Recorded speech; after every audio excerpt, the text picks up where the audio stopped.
Hello everyone. In an attempt to help you, doctoral and postdoctoral researcher, with your career choices, Caradoc presents to you today a revered academic, Professor Benjamin Wandelt. A master of interdisciplinary skills, Mr. Wandelt is a cosmologist who tries to unravel the fundamental mysteries of the universe with the aid of statistical and computational tools. Together, let us explore his journey thus far. Hello. Hi. So, could you briefly tell us more about your background and your expertise? Sure. I'm a cosmologist. I studied physics and then did a PhD in theoretical physics and astrophysics. And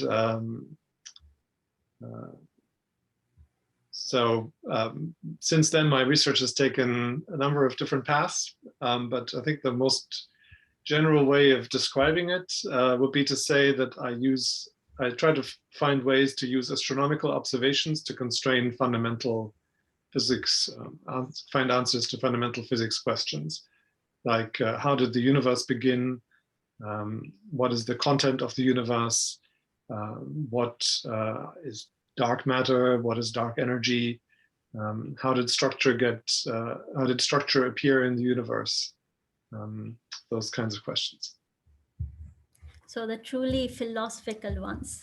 Yeah, but the wonderful thing about this is that these questions are, of course, philosophical, but also scientific questions, because we now have a lot of data to look at and to find answers, and we're approaching these answers very quickly with time, as the data become available and the theories get better and the methods get better of confronting the models with the data.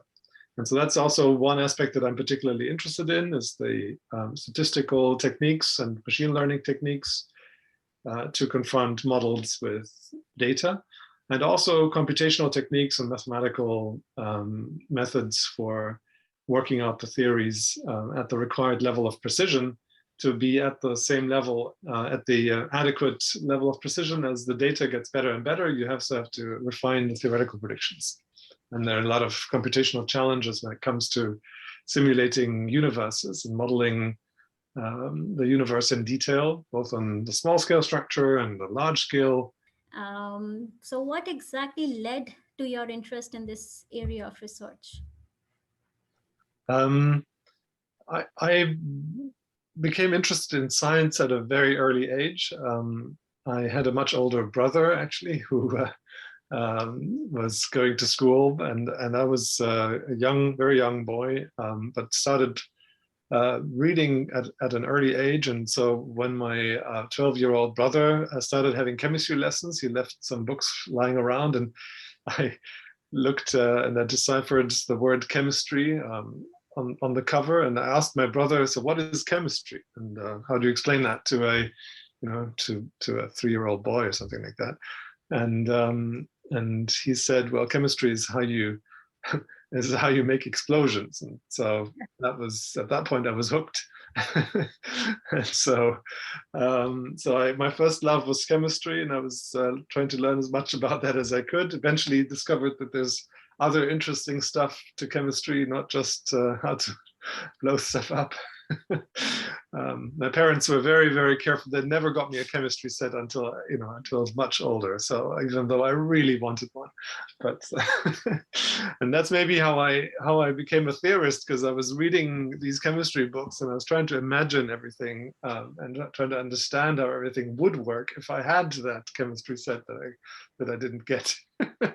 and so I got at some point I had to make some choices about what courses to take, and at that point I'd gotten more and more interested, more broadly interested, and so I chose physics because I figured that physics was all-encompassing, really, as a natural science, because you can become a physical chemist, or you can also do biophysics, and there are all kinds of, once you have a physics background, there are many things that one can contribute to, and so that's how I ended up studying physics. Didn't really think we didn't know that I was going to go into cosmology. at some point I was actually interested in biophysics as a young student, but then was drawn more and more towards these questions, these more theoretical questions, and also questions related to the entire universe, these cosmological questions. Because when I was coming up as a graduate student, the explosion of data that we're still living through had just gotten started, really. And so since then, there's been exponential growth in the amount of data that we have to answer those questions. And so I was excited about participating in that journey. Okay, that's great. So I've heard siblings can have either a bad or a good impact on your life, and I'm glad yours had a good one. Okay, so what are the most significant experiences that you think have shaped your career? The the move towards theoretical physics, the interest in theoretical physics and computation and mathematics and statistics happened mostly because I really liked talking to the theoretical physicists. I was a student at Imperial College, and just having tutors from the theory group really corresponded to the way that I wanted to think about physics. And so the kinds of discussions were very stimulating, especially with theorists. I just really responded to that. And so that drew me towards the theory side. The computational aspect, I've always been fascinated with computers. And so just have this hobby almost. I mean, started off as a hobby and was a great thing to combine with my other activities, this computational aspect. The statistics aspect really was a complete U-turn. I hated statistics when I was a young student. The earliest exposure to statistics that I had was as just a short course in preparation for lab. And that was just a 2-week brief introduction, basically chi-square tests, how to do variances, means, variances, and so forth. It was just a bunch of recipes, and I really didn't like that very much. It's, again, probably this tendency towards a more theoretical approach. Felt like, just learning these recipes wasn't very satisfying. And later, I discovered that I discovered more about statistics and started getting interested myself. And then I realized that really one way to think about statistics is just a quantitative way of thinking about how to handle information and how to represent information. And so then once I got to that stage where I could understand that there are many things you can understand with a few rules or a few things that you start with, that's always very exciting. So that got me excited about statistics. So because sometimes what you can do with statistics seems a little bit magical, and so overall, I think that's maybe at the base of why I'm still an enthusiastic natural scientist, is because and even in mathematics, sometimes certain things can just seem like magic tricks, but they're real. And so that, in computation too, sometimes there is a new way of computing something which is much, much faster, much smarter. And so I think that's the sense of wonder that comes from that is really the thing that's a big motivating factor. So I also found out that you, are the chair of the International Theoretical Cosmology organization. So what exactly brought you to be that, and what is your journey towards achieving such a great feat? Well, it's not an organization. It's just it's a chair at Sorbonne University. It actually started when it was still called Pierre-Marie Curie University. So I actually work at the Institute for Astrophysics in Paris, the IAP. which is an institute that is associated both with the National Center for Scientific Research, the CNRS in France, and also with the university, Sorbonne University. So it's a kind of has dual affiliations there. And yeah, so how did I get there? How did I end up there? So I actually grew up in Germany. I went to high school and just did all my school in Germany, and then was excited about trying out a different system, or also just the sense of adventure. And so I went to England to study, to do my undergraduate studies, and ended up doing my graduate studies there too. Then at Imperial College, and then went to my first research position, which was at the Niels Bohr Institute, the Center for Theoretical Astrophysics, which had just been set up there at the time. And after that, went to my second research position, which was at Princeton University in the physics department. And then from there, went to my first faculty position, which was at the University of Illinois, where I was an assistant professor, and then became tenured. And at some point, there was this opportunity to move to Paris, and so we took the leap and moved back to Europe, and so that's how I ended up there. Okay, and would you say that language posed some kind of barrier or some kind of hindrance towards getting there? That was definitely something that my family and I were thinking about when we were thinking about this move. So I didn't really speak fluent French at that point. I'd had some French at school, and had a little bit of research experience in France as an undergraduate, working in condensed matter, theoretical condensed matter physics for a summer, actually also in Paris, in Saclay. Not in Saclay, in Marseille. But I hadn't, after that, I really hadn't spoken any French for many, many years. And so I arrived here with just a few months of language classes that I'd decided to take. And so yes, initially there was a learning curve, but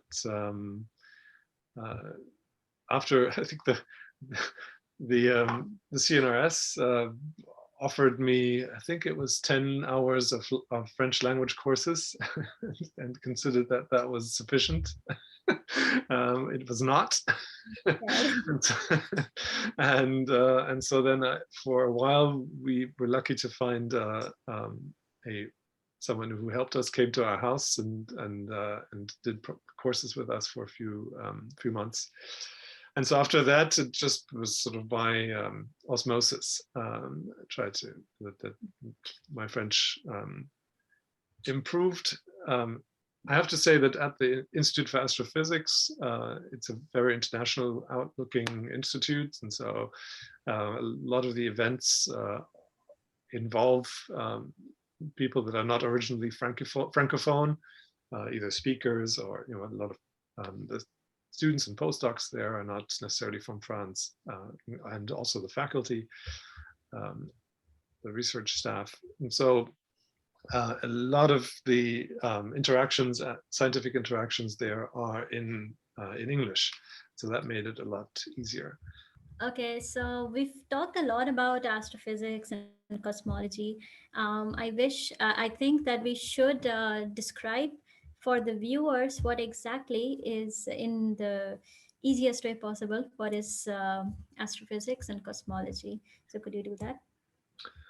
Well, astrophysics is the study of physics through astronomical objects, or understanding the physical laws that make astronomical objects work. And astronomical objects is a very general concept that starts with planets and all the objects really that are in the sky. but include the entire universe. So if you're studying the physics of the entire universe, then you're a cosmologist. So if you study the structure that appears in the universe or the overall, for example, how the universe expands.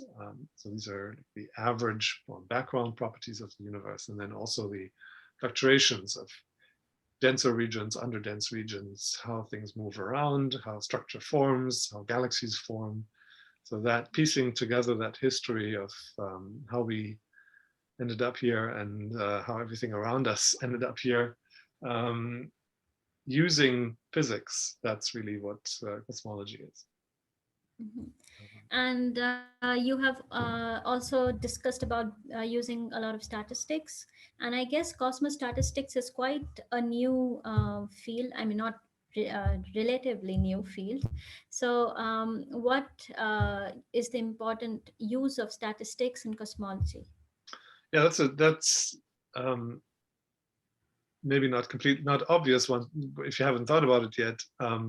But it turns out it's absolutely fundamental. Statistics in cosmology plays a huge role, and that's because there a lot of what we use to learn about cosmology really is noise of various forms, random processes.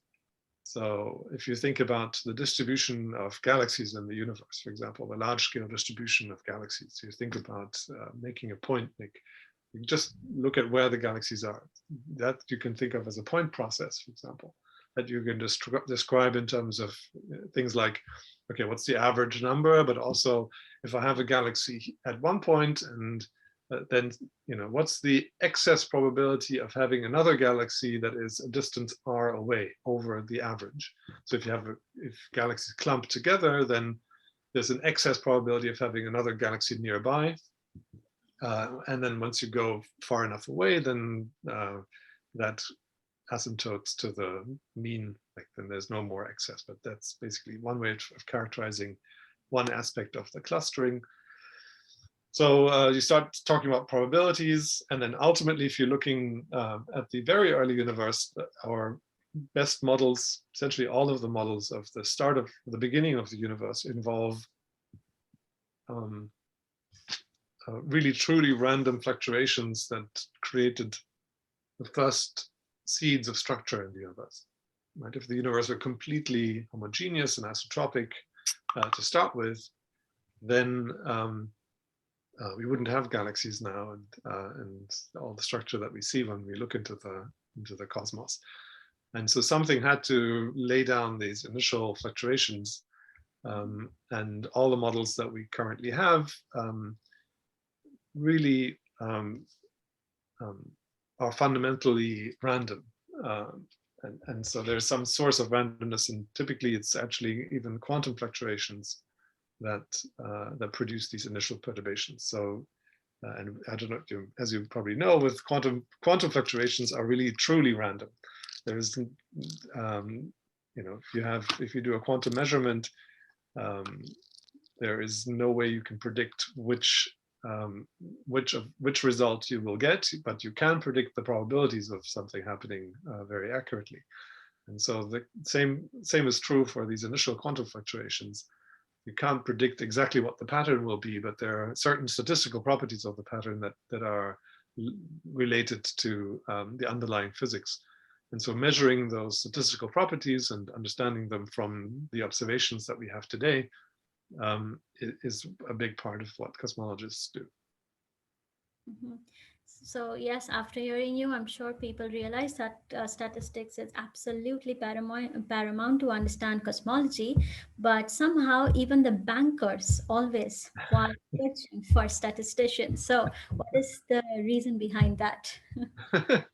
um, well, there's also randomness that just comes from the fluctuations of many agents acting, in the presence of imperfect information and having different amounts of information. And so yes, there is a lot of interest in statistics from finance to extract information from the fluctuations of the financial markets. So statistics is really a huge field with many applications. I have a little bit of experience in that direction, because as a graduate student, I was a graduate student in London in the mid 90s, when the so-called financial derivatives started becoming extremely popular on the financial markets, and these are arbitrarily complicated. So they're simple ones, but they can be made arbitrarily complicated. These are contracts that basically there's constructs that take values depending on some underlying prices in the market, and those prices fluctuate and are difficult to predict. But there are statistical models that you can use to then compute what a fair price would be, and that's very important, because if you find that thing that you've computed, that thing whose price you've computed, you find it more cheaper than that in the market, then that's a good thing to buy. And so at the time, there were not many people, there wasn't really a formal education to do this sort of work, because these products were very new, and banks were looking for, especially theoretical physicists, but also astrophysicists, that came with the necessary mathematical background, and also engineers and mathematicians, but a lot of physicists. And so there, as a very poor student in London, I went through a few months of completely different experience from my usual life as a student, which was that I was getting invited to all kinds of fancy dinners by big banks in the city of London, and but in the end, I decided that I wanted to stay in physics and research, and so went to my first research position in Denmark at the Niels Bohr Institute. But it was fascinating and a fun experience, and I should say that a lot of my students that are learning about these methods for cosmology become very attractive to institutions outside of academia, and have decided to go into non-academic careers, and so that's actually one of the, not just from a practical point of view in terms of having something to do to earn your living, having those options is a good thing, but also from an intellectual point of view, that's one of the reasons why I like working at that interface between astronomy, physics, and mathematics, and statistics, and computation, and informatics, because that also gives me ways of entry points to understand what people in other fields are doing, because they often use similar techniques, or there's, on the methodology side, you can make contact and understand, and I could talk to someone who's in genetics, or who's learning about studying proteins or something like that, because they will use related techniques, and so there's this shared language of methodology, of applied maths, computation, stats, that allows you to speak to people with very different science backgrounds, and that's something I enjoy a lot, and it's a great reason to develop this interest for me.